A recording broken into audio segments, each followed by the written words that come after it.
You see them? Oh, very good. Very good.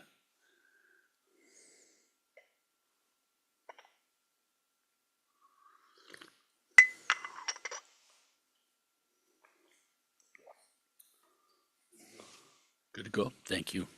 Good evening, everyone. Okay, picking up the Dalai Lama's commentary on the Tibetan Book of the Dead, just to rehash a little bit. He started out by mentioning the five skandhas, the five aggregates. And what are these? This is basic Buddhism, and actually, everything comes out of this. The Buddha started, it's part of the Four Noble Truths in sort of the detail level of his first teaching. And basically, how do we actually exist? And they talk about body and mind. And the body is termed form. So everything that we see has form, and we have form. Then there are four other skandhas. Skandhas means like groups, like these heaps. And the Buddha goes through them. There's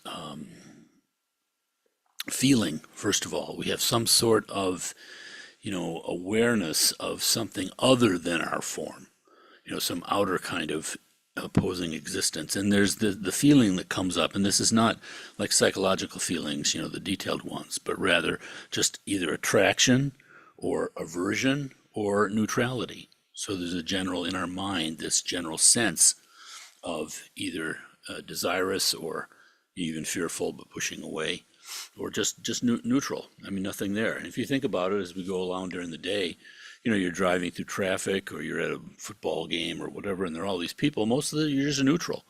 There's really nothing going on there with your mind at all, other than a neutral state. Now, this is not, the great equanimity, the highest samsaric state, the great impartiality, the fourth station of Brahma. But rather, this is just our worldly, just basically you don't care. Somehow doesn't touch you at that moment. So that's feeling. But the next thing is called perception. And percept is this old English word that actually refers to a bird lighting on like a branch of a tree. So in other words, out of all this mass kind of feeling, there's suddenly something much more specific and much more pointed. And this is where you actually have perception that's happening in your mind too. You see some sort of external form, but it has limits. It's not just vague desire or fear or neutrality, but rather there's something specific there. Then the next mental aspect of this is the samskaras, and I always term them as baggage. It's the past conditioning that we've had. And so there's flavor, there's color, there's evaluation to this perception. And then finally, consciousness, which holds all of this together. So the Buddha's first teaching is that here we have body and mind, right? We exist as body and mind. But what is the nature of this? Well, it's, first of all, impermanent. I think it's anicca in Sanskrit, I'm not sure. But anyway, it's impermanent. These things are changing all the time, moment to moment to moment. But they're also dissatisfactory. There's nothing there. This is the first noble truth. There's nothing there that gives you like a stable, unchanging state of satisfaction or anything, happiness, pleasure, whatever. It's all, again, completely immersed in impermanence. It's all just moving around. And the fact that it's impermanent means that it is inherently dissatisfactory. There's nothing there, because even when something goes well, you win the lotto, but you're going to lose it, if not in your activities post-lotto victory, when you die. So everything is subject to that uncertainty. And sometimes I've called this dukkha, this dissatisfaction.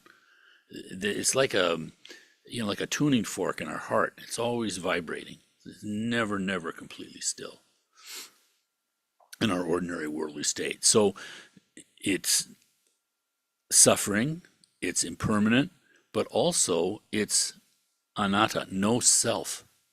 This was the Buddha's radical statement. This is how he differed from everyone else, all the spiritual types in India at a great spiritual moment, was his teaching of no self. There's no self in addition to those 5 skandhas. That's all there is. Now, when we see that from a self-grasping point of view, that looks kind of scary. It almost looks like a nihilism or something. But of course, our attachment to the skandhas, our attachment blinds us. He had a deeper truth, and that's generally what we call Buddha nature.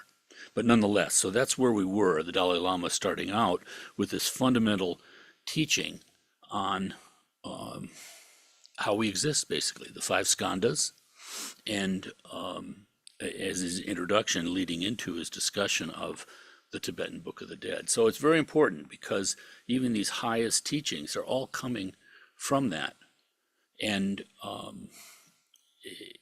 they're just articulated in ways and symbolized and embodied, actually, in ways that you actually, experience the truth of them, not just as a concept. So the 5, they talk about 5 Buddha families. I won't get into it right now, but, when they talk about the Tantra, the Sambhogakaya, 5 Buddha families, well, each one of those skandhas is in one of those 5 Buddha families, along with various other divisions of 5. But nonetheless, in the Dalai Lama's commentary, we are on page Roman numeral 16, XVI. All right, and I'm going to go back 1 paragraph just to lead into it, middle of the page. Now, when we look at this interdependence of mental and physical constituents from the perspective of the highest Yoga Tantra, there are 2 concepts of a person.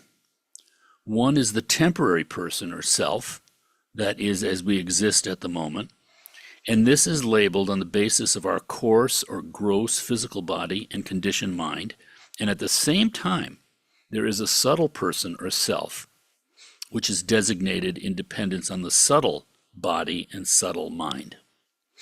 This subtle body and subtle mind are seen as a single entity that has 2 facets. The aspect which has the quality of awareness, which can reflect and has the power of cognition, is the subtle mind. But simultaneously, there is its energy, the force that activates the mind towards its object. This is the subtle body, also called the subtle wind. So in Tibetan, this is lung, just like the English word lung, although they're not really related etymologically. It's but prana. Lung is the Tibetan translation of prana in Sanskrit. All right, that's the subtle body. These 2 inextricably conjoined qualities are regarded in highest Yoga Tantra as the ultimate nature of a person and are identified as Buddha nature, the essential or actual nature of mind. Okay. Now, before we look more closely at the nature of the subtle body and mind, let us look at how the gross body and mind, that's us, are thought to originate. The notion of dependent origination lies at the very heart of Buddhist philosophy, and this is also part of the original detailed level of the Four Noble Truths, the original teaching of the Buddha, the first teaching of the Buddha. The notion of dependent origination lies at the very heart of Buddhist philosophy. The principle of dependent origination asserts that nothing exists in its own right independent of other factors. Things and events come into being only in dependence on the aggregation of multiple causes and conditions. The process through which the external world and the sentient beings within it revolve in a cycle of existence propelled by karmic propensities and their interaction with misapprehension, attraction and aversion, and conditions is described in terms of 12 interdependent links. Well, it's a mouthful of a sentence. But Yeah, things and events come into being only in dependence on the aggregation of multiple causes and conditions. So it's complex. I had an experience when I was in college. I was taking a biology class, and there was this classic old professor. He was just like really highly regarded. He and we were his big event. There were several dissections that happened in the course of this course. The grand finale was dissecting a codfish, and at the end he would make a big codfish feast, not out of the the codfish we were dissecting, but one that was fresh. But I remember dissecting. I think it was some of us did a dog, some of us did a cat. There were various animals. I can't remember which one I had, but we were dissecting. I think the some ear canal or something there. There was some, and when you took it away, there was nothing there.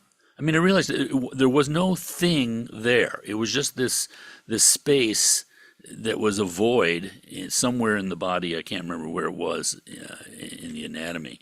But I was just struck by the fact that it only existed because there were all these other, muscles here, tissues there, ligaments, all these different things. And in dependence on that, with all of those things together, you suddenly had this hollow space that we put a name on, that the biologists put a name on, but it was just a name. There was nothing there. So this is taking this to the nth degree, so to speak. This is that squared. In other words, there's an aggregation of multiple causes and conditions. We don't even see them all, but when you put them together, this is how things and events come into being. Okay.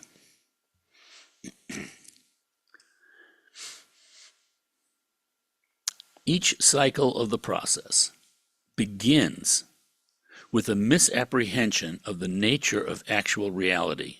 So from this state of not knowing actual reality, it's not just that we don't know it, it's just that we're misapprehending it. We're seeing it wrong. We're just seeing it filtered through this misunderstanding we have, you might say, of this complete attachment to there's some sort of positive self there that's ruling the roost. Misapprehension of the nature of actual reality. This fundamental ignorance acts as a condition for the arising of the propensities created by our past actions, mental, verbal, and physical, which condition our dualistic consciousness. So there's our consciousness again in the five skandhas.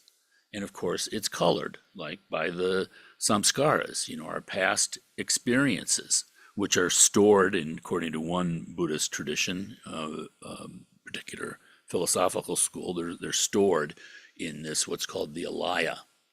Like Himalaya, him is snow, the abode of the snow, the storehouse of the snows. So the alaya consciousness is where all of these,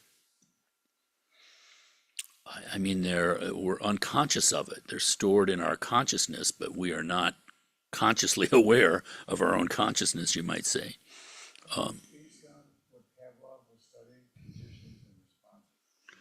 They're using those terms, yeah.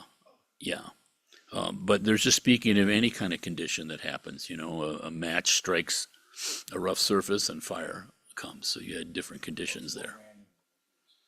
Yeah, this is not just the like Pavlov's pigeons and dogs. One stimulus, one response. That's what's complicated about why Buddha said that karma is something that's only understood fully by the Buddhas. It's just too vast and too complicated. And this dependent origination, 12 different steps that it takes you through. Again, and these are the original teachings of the Buddha, its first teachings rather. Our dualizing consciousness, okay? So that's the consciousness that says, I'm here, you're there. We feel this split. Our dualizing consciousness, in turn, conditions the qualities and mode of interaction of our psychophysical aggregates, that's the skandhas, which condition our sensory fields, which generate contact These are the 12 steps that he's going through, which generate sensations. And then in turn, attachment, grasping, maturation towards rebirth. And at this point, there's an interaction with the genetic constituents of the parents and subsequent interaction with the environment. And then finally, we have birth, aging, and death.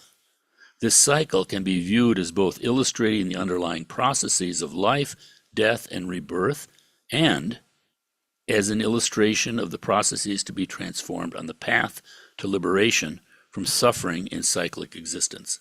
So this is rather remarkable and, kind of intense. This fact of this wheel that's spun by our simple ignorance. It's so amazing. What it comes out of it is our ignorance, is of our misapprehension. Everything's coming out of misapprehension.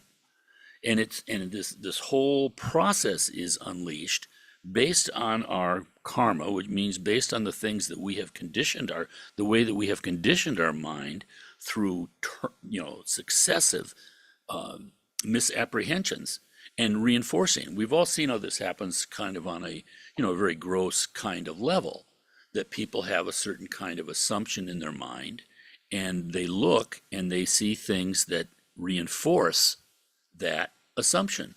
This happens with people all the time. If you have an idea, if you typecast someone, because no one knows anyone else completely, we don't know our own mind. So what do? We kind of pigeonhole. This is necessary. We shouldn't really be too critical of it, because there's no way you can, study everything and know every situation. So we do natural things, we typecast people, we pigeonhole people, and by and large, there are dangers there, sure, but at the same time, there's actually a great benefit. I don't have to spend all my time cogitating over every single moment, which I couldn't do anyway. There's this true story I'm told about, I think it's Sir Walter Raleigh. So, he was this swashbuckling privateer, and in those days, the Spanish were ruling the oceans, and the Brits were kind of the upcomers, and I guess Queen Elizabeth had all these kind of privateers that were out there stealing from Spanish ships and ports and all the battles going on in the Caribbean and things like that. And then she'd get a commission, she'd get a. So Walter Raleigh was one of those privateers, and I guess she was close to him too, in a personal friendship way. He got in some sort of trouble, as people do, and he was in the Tower of London, and he was writing a book. He decided to take time because it was comfortable, he was an aristocrat, so it wasn't like he was in privation, but had private quarters and servants and food and all this, but he just couldn't leave the Tower of London. He started to write a book. He was going to call it The History of the World. And he was writing this book, and then one day he heard some noise. He looked out the window, and down in the courtyard, there were, a couple of guys fighting. I don't know whether they were guards or beefeaters or what they were, but anyway, they were fighting, So he was just kind of curious about it, and when a servant would come in, he'd ask, what were those two guys fighting about? Then he'd get a story, and then wanted to be thorough, someone else would come in, the next week or the next day, whatever, ask them, ask the cook, ask the whatever. He got all these different stories. It was so confusing that he realized he could never know what really went on there. So he gave up writing his book. That's kind of a Buddhist insight. But of course, the Buddha didn't start there. There is knowledge. There is awareness. There can be. But truly, the Buddha said it said that there are 10 different things.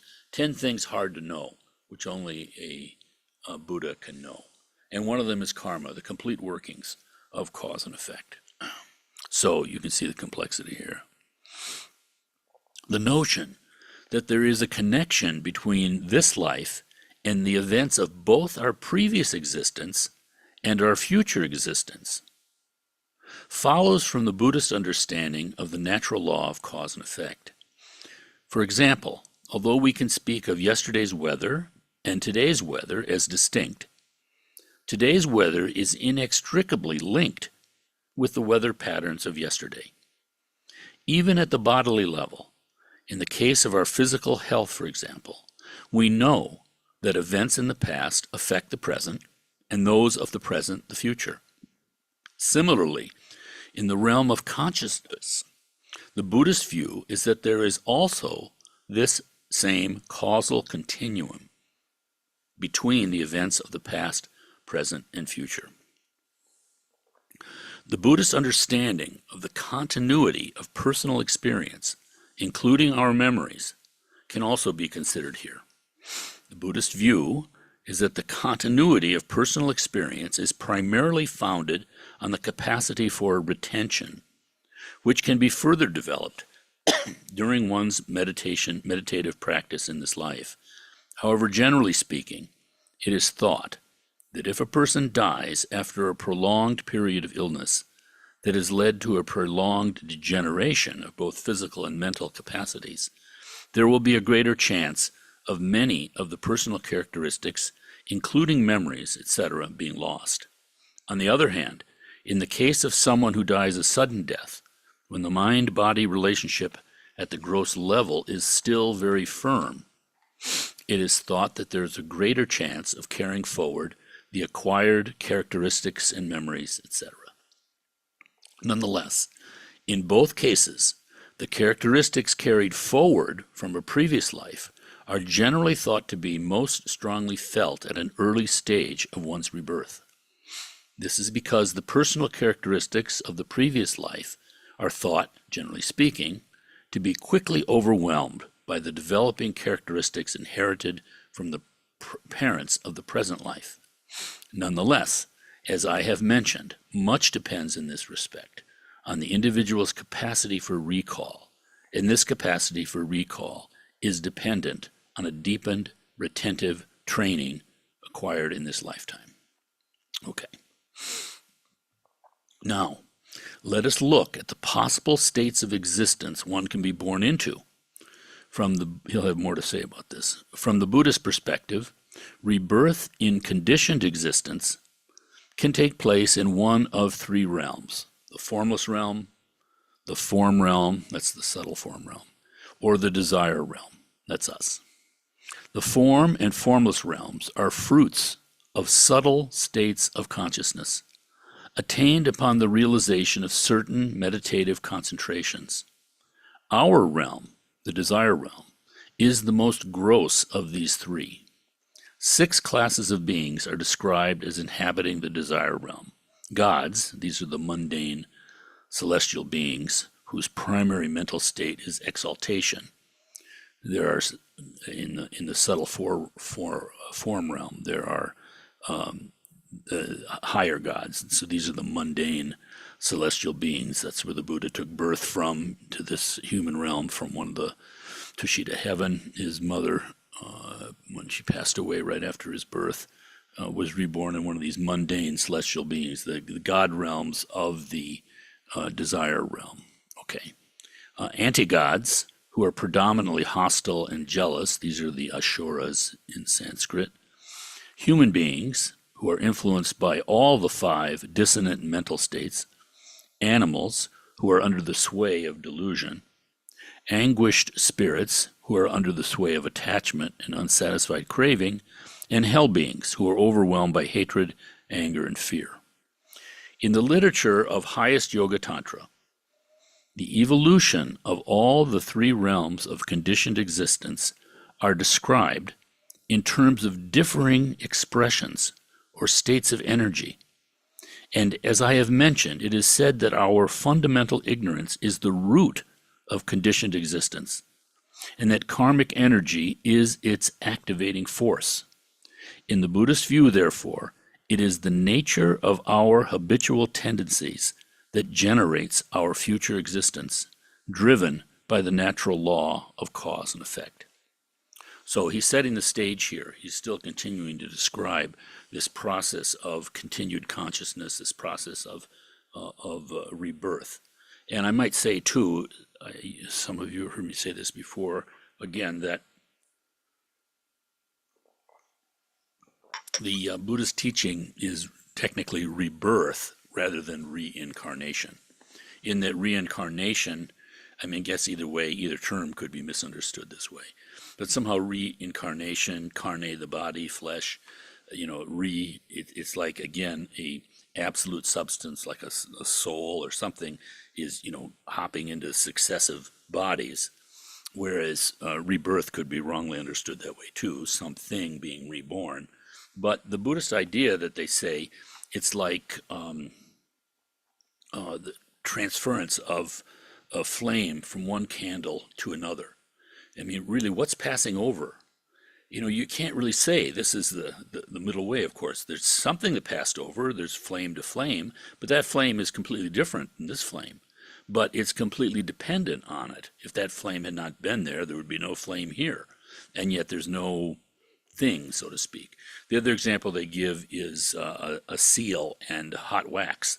So you plunge the seal into the hot wax and the image is transferred. But really nothing was transferred at the same time. So it shows you. So it's a more subtle understanding, a dynamic understanding, rather than a gross understanding of some sort of substance that has to be passed on. Okay. Yes. For the six classes of beings, the anguished spirits and hell beings, are those like a mythical, or are those humans? Yeah. Excellent question. Let's have you repeat it for our Zoomers. Right. My question is for the six classes. We're all in the throes of technology. We need a pathway for you, Dave, directly through the. You got a plan. Okay. All right, go ahead, please. My question is for the six classes of beings, gods and anti-gods and human beings make sense to me, and animals, of course. But the anguished spirits and hell beings, I'm wondering, are those really sad humans or Right. mythical creatures or what? We are so rich as human beings, and it's said that the human realm is the most advantageous platform from which to reach Buddhahood. So although we're not the highest, we are actually the best because we have this great mix of all five emotions going on, the typical ones that they characterize. There are actually 84,000 emotions, but they use these five to symbolize them all. But we have the full range of emotional, but we also have the enough suffering. So we have enough suffering, and yet we have enough insight that we're stimulated to enter the path, they say. So all these different realms. First of all, they can be experienced by each one of us in our very state. You can have a moment, you read about the Asuras, you read about the hell beings, and the Buddhist hells are both cold and hot hells. I can't remember the number, but they have some traditional number, like, I don't know, 10 hot hells and 10 cold hells. I can't remember the actual number. And that's always kind of resonated with me, although they don't describe it this way. I mean, I was at a teaching once where someone asked, Lama Tarchin, if he'd say something about depression. He didn't know what they were talking about. I thought, wow, I think I'm in the right place. Uh-huh.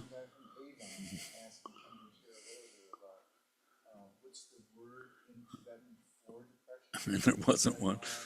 Right. So with the cold hells, for instance, I mean, it's anger that's just completely like self-directed. And it sort of made sense to me. You're frozen, isn't that it? But nonetheless, we can experience each one of these in a psychological way. But if your mind is completely in that realm, so to speak, if that was the power of that is that it said that if you die with that, if that's like your last thought, you can actually take body. In other words, the mind creates the brain rather than the brain creating the mind. It's flipping our modern view upside down.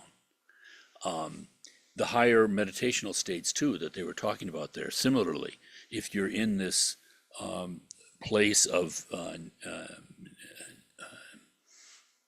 really great kind of mental peace, one of the four stages of Brahma, you can actually be born and it's not subject to birth and death except at very long intervals. So they have actual, these realms actually exist, but at the same time, they're nowhere other than right here. We just don't see them that way. Someone in China asked a Chinese master, Master, is Buddha Amitabha's Pure Land real? And he said, is all of this real? And the monk said, well, yes, absolutely, this is real. And he said, Pure Land's even more real. So it's just a factor that are the stains, so to speak, in our mind. The filter that we're seeing it is all colored. So I'm wearing rose-colored glasses or I'm wearing smoky glasses. It colors my perception. But because it's, universal, comprehensive, we don't see it. We don't see it as an object rather than a condition. Now that's one of the advantages of the Tantra, is that it can produce and does produce kind of unusual states. It's not the point of it, but any kind of experience, and it doesn't have to be in the Tantra, people can have various meditative experiences. You take it to a Lama, say, what do I do with this? And say, well, that's very good. That'll increase your confidence, increase your faith. Now burn it. Burn the experience. Because it's not about any experiences. It's about this vast loving kindness and compassion that comes from seeing your mind for what it really is. And then it's just natural. So, yeah, it's very interesting, because are there hell realms? We've all kind of experienced moments of hell, for sure. And it's easy to imagine, being in some warlike state or in a pandemic or something. I mean, Ebola, yeah, terrible states, or certainly in famine and that. It sounds like the hungry ghosts. So we can experience all those things. And yet, at the same time, they are actual realms. They are actual realms that can exist. And of course, that gives a certain kind of motivation to one, too. At any rate. Is that it? Okay? Okay. All right. All right, so this is their origination. The Buddhist understanding of the continuity of personal experience, including our memories, can also be considered here. All right, we read this on retention, sorry. Yeah. Now, let us look at the possible states of existence one can be born into. From the Buddhist perspective, rebirth in conditioned existence takes place in one of three realms. Or I already read that, so sorry. Last sentence in that paragraph. In the Buddhist view, therefore, it is the nature of our habitual tendencies that generates our future existence, driven by the natural law of cause and effect. So right there you can see, why does a great realized master teach karma, cause and effect? Because it's the habit of the mind that has so much power. And I mean, often the limiting factor to people is just not having strong enough confidence in what seems like, kind of craziness, or what is all of this? All these visualized forms, all these colors, all of this stuff, all of these new terms, but if one persists, it is this continuity, it is the habitual training of the mind. The mind can actually be trained. That's a great discovery to make. I mean, we know it in our own worldly way, but in this spiritual way, it's really very strengthening. And of course, the faith gets stronger and stronger because, you see it's working, so to speak. But that pointing out that habitual tendencies, that's where it's at, so to speak. Otherwise, when people are saying mantra, like especially in the longer retreats where, there's 9 days of mantra all throughout the night, and it's just like you're exhausted and just this is doing nothing, and you're just full of just distractions and everything. You can do that for years, but then you can have some sort of experience that makes you realize, oh my goodness, even though there was this continuity going on, even though I was seemingly aware just of my own kind of distraction, my own imperfection, my own whatever falsities of all sorts of stuff. I mean, we live in those thoughts, and yet there's something deeper there at any rate. All right, further, when we observe the patterns of arising and subsiding that underlie the dynamic nature of the physical environment, the cycle of days and nights and the passings of the seasons, for example, and we observe how matter arises from insubstantial subatomic particles, and we look at the patterns of causal connectedness in the arising and dissolution of our mental experiences from moment to moment across the differing phases of deep sleep, dreams, and our waking state, the notion of continuity of consciousness can come to be seen to be in accord with both the nature of our environment and the nature of our mental experience. Yeah. Certainly, it has often been argued that one advantage of accepting the notion of continuity of consciousness is that it gives us a more profound ability to understand and to explain the nature of our existence and of the universe.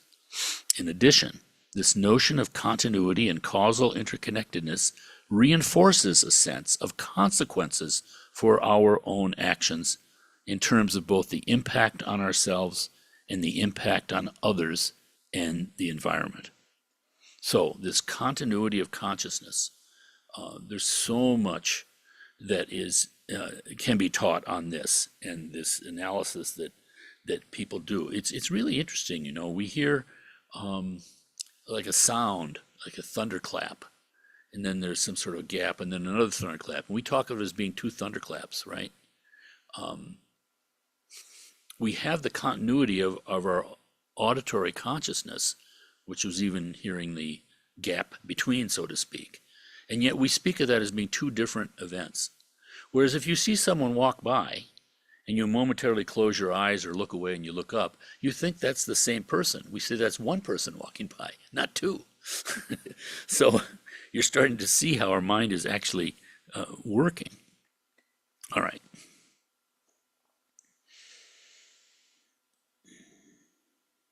So, in summary, when considering the notion of continuity of consciousness, we must bear in mind that there are many different levels of greater or lesser subtlety in the states of consciousness. For example, we know, of course, that certain qualities of sensory perception are dependent on the physical constitution of the individual, and that when the physical body dies, the states of consciousness associated with these sensory perceptions also cease. But although we know that the human body serves as a condition for human consciousness, the question still remains: what is the nature of the underlying factor or essence that accounts for our experience of consciousness at all, as having the natural quality of luminosity and awareness? All right, so here, yes, we have causes and conditions. And so much of life is mistaking one for the other, or maybe one has no idea of the cause itself. For instance, you know,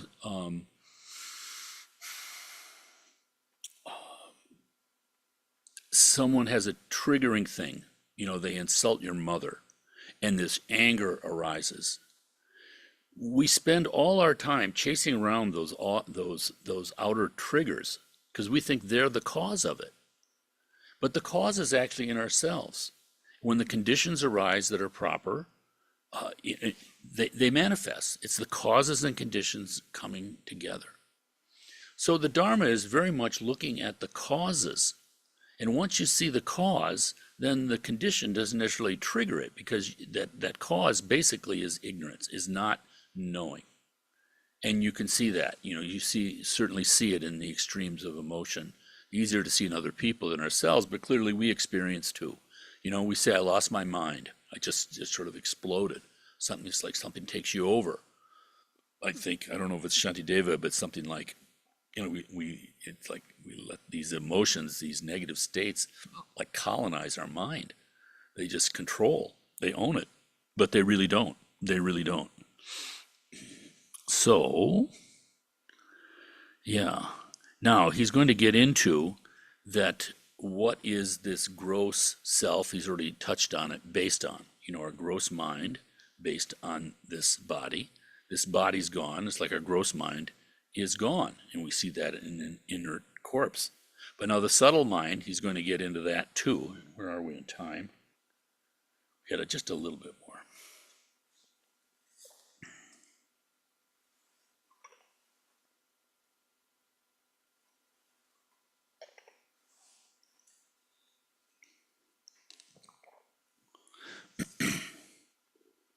Yeah, the natural quality of luminosity and awareness. This is getting into the nature of mind, for sure. For sure. Luminosity and awareness. Finally, then, when considering the interrelationship between mind, body, and the environment at the subtle level, we know that material things are composed of cells, atoms, and particles, and that the consciousness is composed of moments. That is to say, that mind and matter have distinctly different natures and therefore have different substantial causes. Material things come into being based on other material entities, such as particles, atoms, and cells, and the mind comes into being based on a previous moment of mind, which is something that is luminous and has the capacity to be aware. Each moment of awareness, therefore, depends on a previous moment of awareness as its cause. This is the reasoning upon which Buddhist logic asserts that there is, at the level of subtle mind and subtle wind, a beginninglessness continuum of mind and matter. So that's the key thing. Often, it's not in our culture, rebirth. Although it is interesting that really most of the world believes and has believed in more than one lifetime. The Christians and the Muslims believe in one more lifetime. But the Buddhists and the Hindus and others have always believed in, a multiplicity of lifetimes. But the modern scientific view, of course, is that this can't be known. And then there's also some that have the conviction that there is nothing, that this moment is all there is. But these teachings that are often publicly heard of rebirth, people think in terms of, they naturally think in terms of this gross body and mind. They haven't had the teachings on the subtle body and mind. So it seems kind of really fantastic. But on the subtle level, a little bit easier to accept, I think. A little bit more. It is through reflection on the above themes, the law of cause and effect, dependent origination, the dynamics of our physical environment, and based on our analysis of the nature of mind, the mode of the arising and subsiding of thoughts, the shifts in the modalities of our consciousness between deep sleep, dreams, and our waking state, etc., that the notion of continuity of consciousness may first become established as relevant to the understanding of our current condition. Once the notion of this continuity has been confirmed through reflection and experience, then it becomes logical to prepare oneself for death and for future existences. That's probably a good place for us to stop for tonight. Reflection and experience. That's why study and practice have to go together. And the experience is not only what we experience in, in meditation and that, but also in our experience of other practitioners and certainly great teachers. Because the confidence, the faith really, but again, faith is sort of an unfortunate word in English because it kind of brings up like you have to have faith in things that you can't know about or something. But the Buddhist idea of faith in Sanskrit is shraddha, and it's more like confidence. But it's not based on blind faith. That's my point. There is an element, faith is that gap between what we have experienced and what we believe, you might say. But certainly, this deep study of the teachings, and just the fact that this has been around for 2,500 years, people have these same kind of questions, fear of birth and death. Is what the Buddha started out talking about. So you can get this kind of,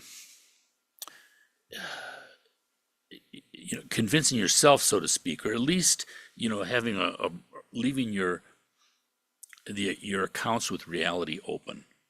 It's what you don't want to have blind belief, but you don't want to have blind just rejection either. This middle way, which is difficult. That's where we are. It's work studying, trying to understand, even during the day, just walking around without a text, trying to understand. But then certainly the experience, because it's you can talk to, again, especially great teachers. They're very, very encouraging in this way, but not in some sort of sectarian or political way. Like Lama Tarchin would say, "I'm not building an army." And when you see that kind of sincerity and just kind of this natural kind of goodness and this complete simplicity, without any baloney, it's very helpful. And then if one has experiences that just somehow, don't make sense in a scientific way, that can be very helpful. So this business of the luminosity and awareness, it's kind of like dreams. You can have dreams, but then you can have dreams with a capital D, something that's more vibrant, you might say, seems to have some sort of meaning or symbolism. Again, the lamas are great because you can talk to them about those things. But again, all of these experiences are just merely arisings on the path. They're not the thing in itself, but they can increase confidence. And that's good. The whole point of it, of this complete realization of wisdom, it's like the lotus. The lotus is open. What happens? This beautiful scent of loving kindness and compassion. Can't be otherwise. This Chinese poem, it said, for the high bodhisattva, the great bodhisattva, it's like reaching for your pillow in the middle of the night. You're somehow separated. Your pillow's supposed to be under your head. Sentient beings supposed to be happy, abiding in their true nature, and somehow they're a little bit off. But there's no consciousness about, aren't I great for grabbing my pillow? Aren't I great for noticing that the pillow was missing? There's none of that. It's just completely natural. In your sleep, you grab the pillow, put it back under your head. It's just the unfolding. And then everything changes. So the Tantra is like, playing, experiencing the subtle body and generating it and becoming aware of it, experiencing the luminosity and the awareness, the two come together. But at the same time, even right now in our gross situation, our ordinary, worldly situation, we can practice the path. And this is actually how the Pure Land appears to us with this gross dualistic consciousness that we have. One master student came to him in tears and said, "Master, I was on my way here today, and by the side of the road there was a dead frog, and the crows were pecking at it. Why do these things happen?" And the master said, "For your benefit." It's this awareness of suffering. And then if you can accept the interdependence that all of these beings are not separate entities, but rather we're all kind of suffering together, and therefore this motivation, that's what leads. So at any rate, that's a little bit of hot air from Frank tonight, but the scholarliness of this text is not dead teachings, not dead teachings. Yeah, and this is the Dalai Lama. He's so impressive, just so impressive. He was born at 33? No. Yeah, 36, I think he was born, so that's 80, almost 88. Yeah, he's 87 now, I think. He said a couple years ago, still 20 more years of teaching you.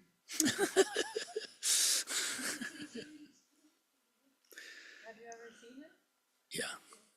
Yeah, I was very fortunate. He came to Buffalo in 2006, I think it was, to SUNY Buffalo. And it's just the nature of how thin things are that he gave a talk at the law school, and through one of the professors there, they sort of knew of us, our activities here. And so it's a measure of how you get what you pay for. They were searching around widely for anyone who could do like preparatory kind of things. So they had me giving a series of lectures at the university. And it was really great because the first, there were some preparatory meetings, and they had one of the, like deans or vice principals of the university there. And he was in the back of the room checking me out to make sure there wasn't some sort of lunatic. But Buffalo has happened. The whole town got into it, the news, and they made a video out of it, not of me, but of the Dalai Lama's visit. But it was truly inspiring. So somehow Gretchen and I got thrown into the big donors, because we had given nothing, but we had done this, And so he gave a talk to the big donors, it's like a luncheon, and you had tables and people sitting at different tables. And he came in to the room on the side, and he walked up to our table, which was really nice. He was just going to spend time with, one table just to recognize everybody. But I happened to have my Perfection of Wisdom Sutra with me. You always want to have that with you, right? And so I gave it to him, and he blessed it. I felt pretty special. Yeah. And I'll share one other thing that, normally wouldn't share publicly, but Gretchen and I, so they had him in the football stadium too, where he was going to give a talk. And he was in the end zone, and we were up in the expensive tickets where the team owner sits, a little booth, and not out in the elements with the hoi polloi. They're all the big money people. They're Gretchen and I, it's like, but nonetheless. So the Dalai Lama is facing, we're at a right angle to the Dalai Lama. He's in the end zone on a little stage, and he's, facing just straight that way. And we're looking at the right side of his head. And we're sitting there and we're watching, and he's starting his talk. And I see something way off in the distance, way off in the east. Yeah. And I'm looking, and there's some sort of little something in the sky. And then it's getting bigger and bigger and bigger. And as it gets closer, it's some sort of a hawk or an eagle. And it's flying right at him, and we were just lined up just perfect. And it's up high. It got right above him, made a freaking right angle turn, and flew right down the spine of the football stadium over all these people. And it's, little things like that. It's just like, you can explain those things away. But when they happen in the context of understanding and faith, but not blind faith, you see that in a different way. And then if something like that happens again, again, you start to see there's something to this in that way, in the sense of just being real, not in the thing of being anything special or anything you blow the horn about or, try to convince other people of. It's not like that at all. It all comes from within. But at the same time, for something like that to happen, I felt pretty blessed. Yeah. July 6th, 1935. Thank you. 88 years old. 35. Wow. Yeah, it's good shape too. I saw something that was kind of remarkable there at the same event, but that was the first, when your next Dharma talk was the next week. Amazing. Yeah. But you were there's all these different things that you could go do, right, in this hall area. Right. I remember that. So, Brahma Surya Das was, I think it was, Surya Das. I get it, the Das is. Yeah, yeah. He was giving a talk in one area, and then the other people giving talks. Then it had this line of people buying or donating tickets for something, and then, or something, and, at that time, I didn't know anything Right. about Buddhism. Right. So we Right. went in, and the thing that we were in was, and I didn't even know what that was when I was looking. It was the destruction of the Salamander. Oh, wow. The dissolution. Yeah, the dissolution of it. And all these people were lined up around it, and I didn't even know what it was. Yeah. Yeah. But all of a sudden, someone had a mala, Rosary, yeah. all the beads broke. Oh, that's auspicious, actually. The person I was with was saying, that was the moment the Dalai Lama came in, because he's the one that came in. Yeah, Isn't he the one that just Yeah, he does it. dissolution? They have him do it when he's there. Wonderful. Yeah, So really, that's amazing. everybody was scrambling to try to find all these beads at the Yeah. mala. And then other people were saying, no, he's coming soon. You gotta clear away from him. Right. To me, that was really exciting. All right. Let's do the dedication. We dedicate this evening the awareness and luminosity to all motherly sentient beings. May each and every one of them be free forever from their suffering. May we never stop until this is so. Svaha. Okay, thank you all. Thank you, Zoomers, if you're still there. The Zoomer's gone. Well, good.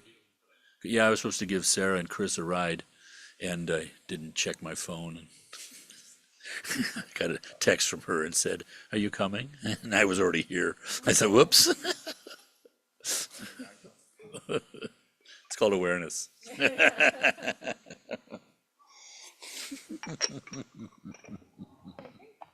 Dalai Lama must have been in the Finger Lakes in, Yeah, he was in Ithaca. something.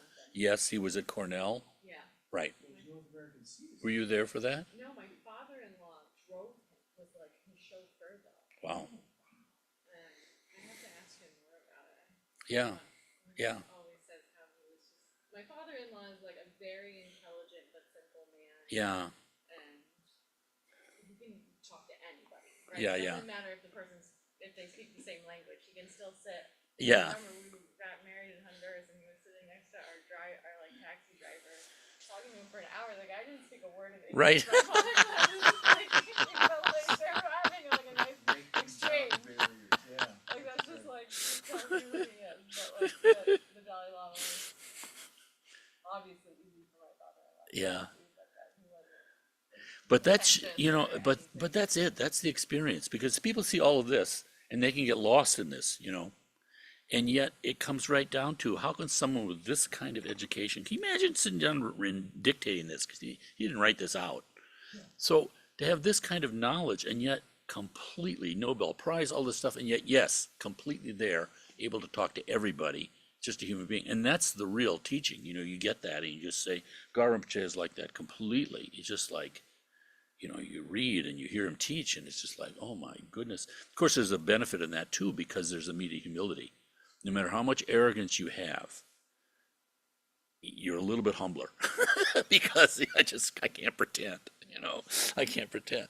And yet the complete simplicity and at one with everyone. He was here once, for instance, and someone brought an old dog that was 14 years old and close to death. And he took this medal that he had of Amitabha Buddha, and he was going like this and reflecting the light into the dog's eye. He said when he dies, he'll see Amitabha Buddha and can be saved. It's like, and I might have told you once, forgive me, but the Tashi Jamyenling, this wonderful Canadian Tibetan translator, educated, I think, at Cambridge. They sent him to England, one of the little boys, in northern India, Tibetan refugee camp, and going to get him an education. And he's just wonderful. But he's very much Western, too, So here he's down here translating for Gar Rinpoche, and just the three of us were having a conversation. And Gar Rinpoche had all this rain, and Gar Rinpoche said, yeah, he said there was a dragon out there last night in the middle of the field.